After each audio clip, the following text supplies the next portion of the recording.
English tutorial চ্যানেলে সকলকে স্বাগত জানাই। আজ আমি ন্যারেশনের কিছু স্পেশাল রুল নিয়ে ডিসকাস করব। ন্যারেশনের বেসিক নলেজ আশা করি তোমাদের সকলের আছে। যদি তোমরা ন্যারেশনের অন্য ভিডিওগুলো দেখতে চাও তাহলে প্লেলিস্ট থেকে দেখে নিতে পারো অথবা ডেসক্রিপশন বক্সের লিঙ্ক থেকে দেখে নিতে পারো। ভিডিওটা একাডেমিক কিংবা কম্পিটিটিভ এক্সামের জন্য খুবই গুরুত্বপূর্ণ, তাই আশা করব ভিডিওটার কোনো অংশ স্কিপ না করে প্রথম থেকে শেষ পর্যন্ত মনোযোগ দিয়ে দেখো। রুল নাম্বার 1 দেখো, if we is used for the whole of mankind we does not change. যদি উইকে আমরা সমস্ত মানবজাতি বোঝাতে ব্যবহার করি তাহলে ডাইরেক্ট থেকে ইনডাইরেক্ট করার সময় কোনো রকম চেঞ্জ হবে না। এক্সাম্পল দেখো, the teacher said we must obey the laws of nature. শিক্ষক বলল আমাদের প্রকৃতির নিয়মগুলোকে অবশ্যই মেনে চলা উচিত।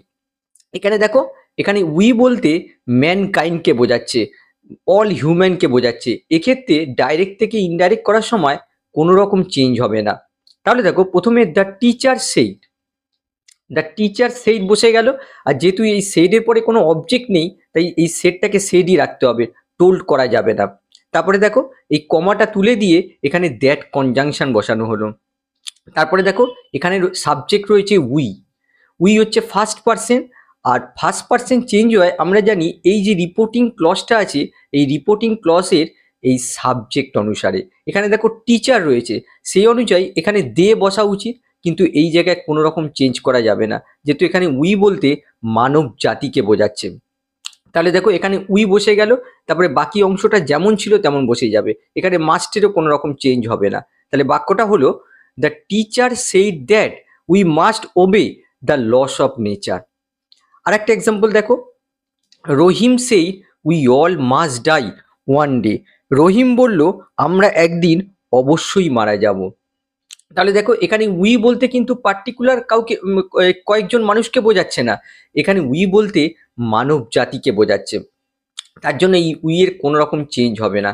তাহলে দেখো, রহিম সেইড দ্যাট বসে গেল, তারপরে দেখো এই উইটা উই থেকে গেল, তারপরে বাকি অংশটা বসে গেল। তাহলে বাক্যটা হলো, Rahim said that we all must die one day.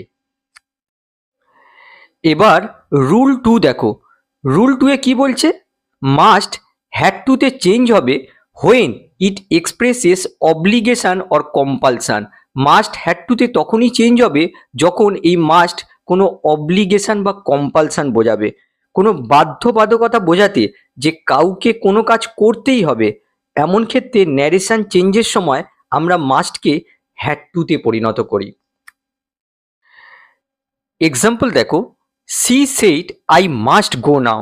সে বলল আমাকে অবশ্যই এখন যেতে হবে।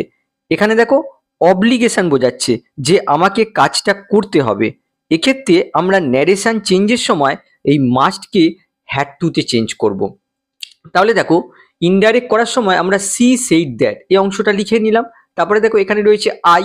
আই হচ্ছে ফার্স্ট পার্সন, আর ফার্স্ট পার্সন চেঞ্জ হয় এই যে রিপোর্টিং ভার্ব আছে তার সাবজেক্ট অনুসারে। এখানে সাবজেক্ট রয়েছে সি, সেই অনুযায়ী আমরা এই আইকে সিতে পরিণত করলাম। আর এখানে দেখো, মাস্ট অব্লিগেশন সেন্সে ইউজ হয়েছে, তার জন্য এই মাস্টকে হ্যাড টুতে চেঞ্জ করা হলো। তারপরে এই ভার্বটা বসানো হলো, আর এই নাও হচ্ছে অ্যাডভার্ব, এই অ্যাডভার্বটাকে দেনে পরিবর্তন করা হলো। তাহলে বাক্যটা হলো, she said that she had to go then. এবার পরের বাক্য দেখো, the girl said we must finish the project today. মেয়েটা বলল যে আমাদের অবশ্যই আজ প্রজেক্টটা শেষ করতে হবে। এখানে দেখো, অব্লিগেশন বোঝাচ্ছে যে আমাদের কাজটা করতে হবে, এক্ষেত্রে আমরা এই মাস্টকে হ্যাড টুতে চেঞ্জ করব। তাহলে দেখো, দ্য গার্ল সেইড দ্যাট এই অংশটা লিখে ফেললাম। আর এখানে উই হচ্ছে ফার্স্ট পার্সন, আর ফার্স্ট পার্সন চেঞ্জ হয় রিপোর্টিং ভার্বের সাবজেক্ট অনুসারে। সাবজেক্ট গার্ল রয়েছে, সেই অনুযায়ী এখানে দে বসাতে হবে। তাহলে দেখো, উইটা দেতে চেঞ্জ করা হলো। এই মাস্টটা এখানে অব্লিগেশন সেন্সে ইউজ হয়েছে, তার জন্য এই মাস্টটা হ্যাড টুতে পরিণত করা হলো। তারপরে দেখো, বাকি অংশটা বসানো হলো, আর এই টুডেটা দ্যাট ডে করা হলো। তাহলে বাক্যটা হয়ে গেল, the girl said that they had to finish the project that day. আর একটা এক্সাম্পল দেখো, the teacher said to us you must submit the form. এখানে দেখো, এই মাস্ট অব্লিগেশন বা বাধ্যবাধকতা অর্থে ইউজ হয়েছে, তার জন্য এই মাস্টটাকে হ্যাড টুতে চেঞ্জ করব। তাহলে দেখো প্রথমে দ্য টিচার এই অংশটা বসে গেল, আর এখানে লক্ষ্য করো এই সেইড ভার্বে কিন্তু অবজেক্ট দেওয়া রয়েছে। দেখো সেইড ভার্বের সঙ্গে কোনো ডাইরেক্ট অবজেক্ট বসে না, সেইড ভার্বের অবজেক্টের আগে একটা টু বসাতে হয়, তারপরে অবজেক্টটা বসাতে হয়। আর তার জন্য এখানে সেট টুর জায়গায় আমরা টোল্ড ইউজ করব, যেহেতু এখানে অবজেক্টটা দেওয়া আছে। তারপরে দেখো দ্যাট বসে গেল, তারপরে দেখো এখানে রয়েছে ইউ। ইউ হচ্ছে সেকেন্ড পার্সন, আর সেকেন্ড পার্সন চেঞ্জ হয় এই যে রিপোর্টিং ভার্ব আছে সেই রিপোর্টিং ভার্বের অবজেক্ট অনুসারে। এখানে অবজেক্ট রয়েছে দেখো আস, এই আসটা উইতে পরিণত করতে হবে, তাহলে দেখো এখানে উই বসে গেল। তারপরে দেখো এখানে মাস্ট অব্লিগেশন সেন্সে ইউজ হয়েছে, তার জন্য এই মাস্টটাকে হ্যাড টুতে পরিণত করা হলো। তাহলে বাক্যটা কি হলো? The teacher told us that we had to submit the form. Rule number 3তে কি বলছে? মাস্টই থেকে যাবে when it expresses possibility or assumption, যখন এই মাস্ট বোঝাবে কোনো সম্ভাবনা বা কোনো অনুমান বা কোনো গেস করা। তারপরে দেখো প্রহিবিশন, কোনো নিষেধাজ্ঞা, কোনো কিছু নিষেধ করা হচ্ছে এমন সেন্স যখন ইউজ করা হয়। আর আরেকটা হচ্ছে অ্যাডভাইস অর সাজেশন, যখন কোনো উপদেশ বা পরামর্শ দেওয়া হচ্ছে। তাহলে কোন কোন সিচুয়েশানে এই মাস্টকে চেঞ্জ করা যায় না? দেখো যদি কোনো পসিবিলিটি, অ্যাজাম্পশান বোঝায়, কিংবা প্রহিবিশন বোঝায়, কিংবা অ্যাডভাইস কিংবা সাজেশান বোঝায়, তাহলে সেক্ষেত্রে এই মাস্টকে মাস্টই রাখতে হবে, কোনো রকম চেঞ্জ করা যাবে না। এক্সাম্পল দেখো, he said she must be tired. সে বলল, সে অর্থাৎ স্পিকারের কাছে যে রয়েছে অবশ্যই ক্লান্ত হবে। এখানে দেখো হাই পসিবিলিটি বোঝাচ্ছে যে তাকে দেখে অনেকটাই মনে হচ্ছে সে ক্লান্ত। এক্ষেত্রে ন্যারেশন চেঞ্জের সময় মাস্টের কোনো রকম চেঞ্জ হবে না। তাহলে দেখো হি সেইড দ্যাট এই অংশটা লিখে ফেললাম, এই সিটা সি বসে গেল। এক্ষেত্রে দেখো মাস্ট পসিবিলিটি অর অ্যাসাম্পশন সেন্সে ইউজ হয়েছে, তার জন্য কোনো রকম চেঞ্জ করা যাবে না। তারপরে বাকি অংশটা, তাহলে বাক্যটা হলো he said that she must be tired. আর পরেরটা দেখো, my uncle said you must not go there. এখানে দেখো you must not go there, তুমি অবশ্যই সেখানে যাবে না, বা তোমার অবশ্যই সেখানে যাওয়া উচিত নয়। এক্ষেত্রে আঙ্কেল আমাকে সেখানে যেতে নিষেধ করছে, তাই মাস্টের কোনো রকম চেঞ্জ করা যাবে না। তাহলে দেখো মাই আঙ্কেল সেইড এই অংশটা লিখে ফেললাম, এই কমাটা তুলে দ্যাট আনা হলো। তারপরে দেখো ইউ হচ্ছে সেকেন্ড পার্সন চেঞ্জ হয় রিপোর্টিং ভার্বের অবজেক্ট অনুসারে। এখানে দেখো রিপোর্টিং ভার্বের কোনো অবজেক্ট দেওয়া নেই, কিন্তু আমরা বুঝতেই পারছি এখানে রিপোর্টিং ভার্বের অবজেক্ট আমাকে বোঝাচ্ছে, তার জন্য এখানে আই আনা হলো। তারপরে দেখো এখানে মাস্ট প্রহিবিশন বা নিষেধাজ্ঞা অর্থে ইউজ হয়েছে, তার জন্য মাস্টই থেকে গেল। তারপরে বাকি অংশটা বসে গেল। তাহলে বাক্যটা হলো my uncle said that I must not go there. Next example দেখো, the doctor said you must stop eating fast food. ডাক্তার বলল তোমাকে অবশ্যই ফাস্ট ফুড খাওয়া বন্ধ করতে হবে। এক্ষেত্রে কি আমরা দেখতে পাচ্ছি? ডাক্তার আমাকে উপদেশ বা পরামর্শ দিচ্ছে তোমাকে ফাস্ট ফুড খাওয়া বন্ধ রাখতে হবে, তার জন্য এখানে মাস্টের কোনো রকম চেঞ্জ হবে না। মাস্ট এখানে অ্যাডভাইস বা সাজেশন সেন্সে ইউজ হয়েছে।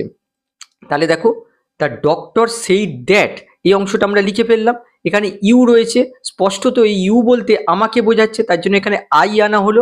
আর এক্ষেত্রে দেখো মাস্ট অ্যাডভাইস বা সাজেশন সেন্সে ইউজ হয়েছে, তার জন্য এখানে মাস্টই ব্যবহার করা হলো, মাস্টের কোনো রকম চেঞ্জ হলো না। তারপরে বাকি অংশটা, তাহলে বাক্যটা হলো the doctor said that I must stop eating fast food. দেখো এই ডাইরেক্ট এই বাক্যটাকে আমরা ইনডাইরেক্টে আর এক রকমভাবে চেঞ্জ করতে পারি, এভাবেও করতে পারি, the doctor advised me to stop eating fast food, এভাবেও আমরা করতে পারি। রুল নাম্বার 4 দেখো, নিডই থেকে যাবে, নিডের কোনো রকম চেঞ্জ হবে না when used as a main verb, যখন নিডকে মেন ভার্ব হিসেবে ইউজ করা হবে। আমরা জানি নিড হচ্ছে সেমি মোডাল ভার্ব, নিডকে মেন ভার্ব মোডাল ভার্ব দুভাবেই ইউজ করা যায়। নিডকে যখন মেন ভার্ব হিসেবে ইউজ করা হয় তখন ন্যারেশন চেঞ্জের সময় কোনো রকম চেঞ্জ করা হয় না। এক্সাম্পল দেখো, she said to me do you need my help. এখানে দেখো ডু হচ্ছে হেল্পিং ভার্ব আর নিড এখানে মেন ভার্ব হিসেবে ইউজ হয়েছে। এক্ষেত্রে ন্যারেশন চেঞ্জ করার সময় এই নিডের কোনো রকম চেঞ্জ হবে না। তাহলে দেখো সি সেড টু মি হয়ে গেল সি আস্কড মি, যেহেতু এটা ইন্টারোগেটিভ বাক্য তার জন্য দেখো এখানে সেড টুর জায়গায় আস্কড আনা হলো।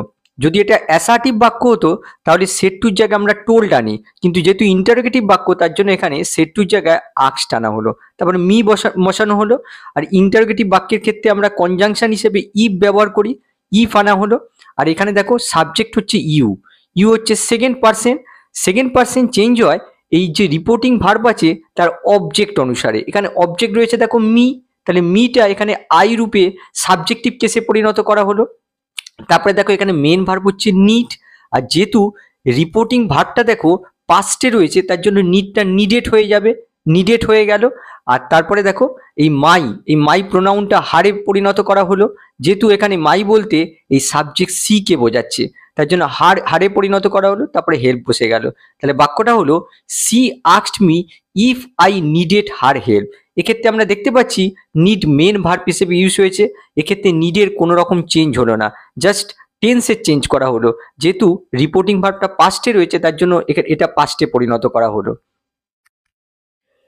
নিড যখন মোডাল ভার্ব হিসেবে ইউজ হয় তখন নিডকে আমরা চেঞ্জ করি। নিডকে মোডাল ভার্ব হিসেবে আমরা মূলত নেগেটিভ আর ইন্টারোগেটিভ বাক্যে ব্যবহার করি। তাই জন্য যখন এই নিড নট অথবা নিডেন্ট থাকবে তখন ন্যারেশন চেঞ্জ করার সময় তখন সেটা ডিড নট নিড টু হয়ে যাবে। এক্সাম্পল দেখো, my teacher said you needn't come tomorrow. এখানে দেখো নিড মোডাল ভার্ব হিসেবে ইউজ হয়েছে আর এটা নেগেটিভ বাক্য। তাহলে দেখো মাই টিচার সেইড এই অংশটা লিখে ফেললাম, এই কমা তুলে দ্যাট বসানো হলো। তারপরে দেখো এখানে ইউ বলতে ইউ এর জায়গায় আই রাখা হলো, তোমরা ইচ্ছা করলে এখানে উইও রাখতে পারো। তারপরে দেখো এখানে রয়েছে নিডন্ট, এই জায়গায় আমরা ইউজ করলাম ডিড নট নিড টু। যেহেতু এখানে নিড মোডাল ভার্ব হিসেবে ইউজ হয়েছে তার জন্য আমরা এই নিডেন্টের জায়গায় ইউজ করলাম ডিড নট নিড টু। তারপরে দেখো ভার্ব রয়েছে কাম, কাম বসে গেল আর টুমরোটা দ্য নেক্সট ডে করা হলো। তাহলে বাক্যটা হলো my teacher said that I did not need to come the next day. পরেরটা দেখো he said need not I come tomorrow. এখানে দেখো নিড মোডাল ভার্ব হিসেবে ইউজ হয়েছে আর এটা দেখো ইন্টারোগেটিভ বাক্য, তার জন্য আমরা হি সেড এই সেডের জায়গায় আস্কড নিয়ে এলাম, তারপরে এই কমা তুলে দিয়ে ইফ আনলাম। যেহেতু এটা ইন্টারোগেটিভ বাক্য তার জন্য কনজাংশন হিসেবে আমাদের ইফ বসাতে হবে, আর ইফের পরে আমরা এই বাক্যটাকে অ্যাসার্টিভ বাক্যে পরিণত করতে হবে।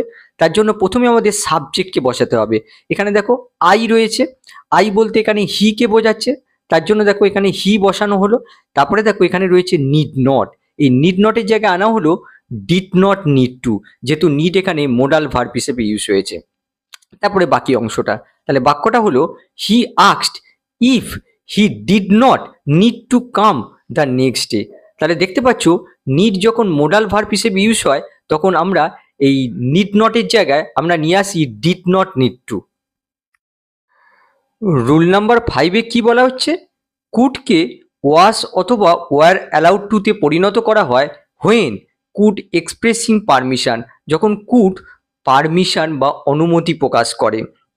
কুড দিয়ে যখন কোনো পারমিশন দেওয়া বা চাওয়ার কথা প্রকাশ করা হয় তখন ন্যারেশন চেঞ্জের সময় কুডকে ওয়াস অথবা ওয়ার অ্যালাউড টুতে পরিণত করা হয়। যেমন দেখো, the teacher said to us you could leave early. Teacher আমাদের বলল তোমরা তাড়াতাড়ি চলে যেতে পারো। এখানে দেখো টিচার আমাদের পারমিশন দিচ্ছে, কুড এখানে পারমিশন দেওয়া সেন্সে ইউজ হয়েছে, তার জন্য ন্যারেশন চেঞ্জের সময় এই কুডকে ওয়াস অথবা ওয়ার অ্যালাউড টুতে পরিণত করতে হবে। তাহলে দেখো প্রথমে দ্য টিচার বসে গেল, আর এখানে যেহেতু সেড টু ইউজ হয়েছে, দেখো এখানে অবজেক্ট রয়েছে, সেডের অবজেক্ট রয়েছে, তার জন্য এই সেড টুকে টোল্ডে পরিণত করা হলো। তারপরে এই কমা তুলে দ্যাট বসানো হলো। তারপরে দেখো এখানে রয়েছে ইউ, ইউ হচ্ছে second person, second person change হয় এই রিপোর্টিং ভার্বের অবজেক্ট অনুসারে। এখানে আস আছে, আসটা উইতে পরিণত করা হলো। তারপরে দেখো এখানে কুড রয়েছে, এই কুডকে ওয়ার অ্যালাউড টুতে পরিণত করা হলো, যেহেতু এখানে পারমিশন সেন্সে ইউজ হয়েছে। এখানে ওয়ার বসলো কেন, যেহেতু দেখো সাবজেক্ট হচ্ছে উই, তার জন্য ওয়ার ব্যবহার করা হলো। তাহলে দেখো ওয়ার অ্যালাউড টু, তারপরে লিভ এই ভার্বটা বসে গেল, তারপরে আর্লি বসে গেল। বাক্যটা কি হলো? The teacher told us that we were allowed to leave early. পরেরটা দেখো, father said to me you could go to the party. বাবা আমাকে বলল তুমি পার্টিতে যেতে পারো। এখানে দেখো পারমিশন দেওয়া হচ্ছে। কুড এখানে পারমিশন দেওয়া সেন্সে ইউজ হয়েছে, তার জন্য এই কুডকে ওয়াস অথবা ওয়ার অ্যালাউড টুতে পরিণত করতে হবে। তাহলে দেখো ফাদার সেড টু মি হয়ে গেল ফাদার টোল্ড মি, তারপরে দ্যাট ইউজ হলো, তারপরে দেখো এখানে ইউ রয়েছে, চেঞ্জ হবে রিপোর্টিং ভার্বের অবজেক্ট অনুসারে। অবজেক্ট রয়েছে মি, মিটাকে আইতে পরিণত করা হলো, তারপরে দেখো এই কুডটাকে ওয়াস অ্যালাউড টুতে পরিণত করা হলো। তারপরে দেখো বাকি অংশটা বসে গেল। তাহলে বাক্যটা কি হলো? Father told me that I was allowed to go to the party. 3 নম্বর দেখো, the boy said could I go home early. ছেলেটি বলল আমি কি তাড়াতাড়ি বাড়ি যেতে পারি। এখানে দেখো কারো কাছ থেকে ছেলেটি পারমিশন চাইছে। কুড এখানে পারমিশন চাওয়া সেন্সে ইউজ হয়েছে, সেই জন্য এই কুডকে ওয়াস অথবা ওয়ার অ্যালাউড টুতে পরিণত করতে হবে। তাহলে দেখো এটা যেহেতু ইন্টারোগেটিভ বাক্য, তার জন্য এই সেডের জায়গায় আমাদের আক্সড লিখতে হবে। দ্য বয় আক্সড বসানো হলো, ইন্টারোগেটিভ বাক্য, তার জন্য কনজাংশন হিসেবে আমাদের ইফ বসাতে হবে। ইফ বসানো হলো, আর ইফের পরে আমাদের এই ইন্টারোগেটিভ বাক্যটাকে অ্যাসার্টিভ বাক্যে পরিণত করতে হবে। অ্যাসার্টিভ বাক্যে পরিণত করতে গেলে প্রথমে আমাদের সাবজেক্টকে বসাতে হবে। এখানে দেখো সাবজেক্ট হচ্ছে আই, আই হচ্ছে first person. First person change হয় রিপোর্টিং ভার্বের সাবজেক্ট অনুসারে। এখানে দেখো রিপোর্টিং ভার্বের সাবজেক্ট হচ্ছে বয়, তার জন্য এখানে হি আনা হলো। তারপরে দেখো এই কুডকে ওয়াস অ্যালাউড টুতে পরিণত করা হলো, যেহেতু এখানে দেখো এখানে পারমিশন চাওয়া সেন্সে কুড ইউজ হয়েছে, তার জন্য ওয়াস অ্যালাউড টুতে পরিণত করা হলো। তারপরে বাকি অংশটা বসানো হলো। তাহলে বাক্যটা কি হলো? The boy asked if he was allowed to go home early. আবার দেখো এই ডাইরেক্ট সেন্টেন্সটাকে তোমরা আরেকভাবে ইনডাইরেক্ট সেন্টেন্সে পরিণত করতে পারো, এভাবেও করতে পারো, the boy asked if he could go home early, এভাবেও করতে পারো। এখানে একটা বিষয় তোমাদের মনে রাখতে হবে, don't use allowed to. Allowed to ব্যবহার করবে না। If could is used for, যদি কুড ব্যবহার করা হয় ability, possibility and polite request. যদি কুড ব্যবহার করা হয় অ্যাবিলিটি, পসিবিলিটি কিংবা পোলাইট রিকোয়েস্টের জন্য। কুড যদি অ্যাবিলিটি, পসিবিলিটি কিংবা পোলাইট রিকোয়েস্টের জন্য ব্যবহার করা হয়, তাহলে ন্যারেশন চেঞ্জের সময় কুডের জায়গায় অ্যালাউড টু ব্যবহার করা যাবে না, কুডকে কুডই রাখতে হবে। যেমন দেখো, he said I could swim when I was 10। সে বলল আমার যখন 10 বছর বয়স তখন আমি সাঁতার কাটতে পারতাম। এখানে তার অ্যাবিলিটি বোঝাচ্ছে, তার জন্য এই কুডের কোনো রকম চেঞ্জ হবে না। তাহলে দেখো হি সেইড দ্যাট, এই অংশটা লিখে ফেললাম। তারপরে দেখো আই রয়েছে, তার জন্য এখানে হি বসানো হলো, যেহেতু ফার্স্ট পার্সন চেঞ্জ হয় রিপোর্টিং ভার্বের সাবজেক্ট অনুসারে, হি বসানো হলো। তারপরে দেখো যেমন ছিল তেমন বসানো হলো। তাহলে বাক্যটা কি হলো? He said that he could swim when he was 10। এবার পরেরটা দেখো, she said could you help me. এখানে দেখো পোলাইট রিকোয়েস্ট বোঝাচ্ছে, তার জন্য এই কুডের কোনো চেঞ্জ হবে না। আর যেহেতু এটা ইন্টারোগেটিভ বাক্য, তার জন্য এখানে আক্সড বসবে। তাহলে দেখো সি আক্সড, তারপরে ইফ বসানো হলো। এরপরে এই ইন্টারোগেটিভ বাক্যটাকে অ্যাসার্টিভে পরিণত করতে হবে। এখানে দেখো ইউ রয়েছে সেকেন্ড পার্সন, চেঞ্জ হবে রিপোর্টিং ভার্বের অবজেক্ট অনুসারে। এখানে আমরা রিপোর্টিং ভার্বের অবজেক্ট রূপে আইকে ধরলাম, তাহলে আই বসানো হলো। তারপরে দেখো এই কুডটা কুডি রয়ে গেল, তারপরে হেল্প বসে গেল। আর এখানে মি রয়েছে, মি হচ্ছে ফার্স্ট পার্সন, চেঞ্জ হয় রিপোর্টিং ভার্বের সাবজেক্ট অনুসারে। সাবজেক্ট হচ্ছে সি, তার জন্য এখানে অবজেক্ট রূপে হার বসানো হলো। তাহলে বাক্যটা হয়ে গেল she asked if I could help her. Next দেখো, he said it could rain today. সে বলল আজ বৃষ্টি হতে পারে। দেখো সম্ভাবনা বোঝাচ্ছে, এক্ষেত্রে এই কুডের কোনো রকম চেঞ্জ হবে না। তাহলে দেখো he said that it could rain that day, এই টুডেটা দ্যাট ডে হয়ে গেল। আশা করি ক্লাসটা তোমরা এনজয় করেছো। আবার নেক্সট ক্লাসে অন্য কোনো টপিক নিয়ে তোমাদের সামনে আসবো। বাই।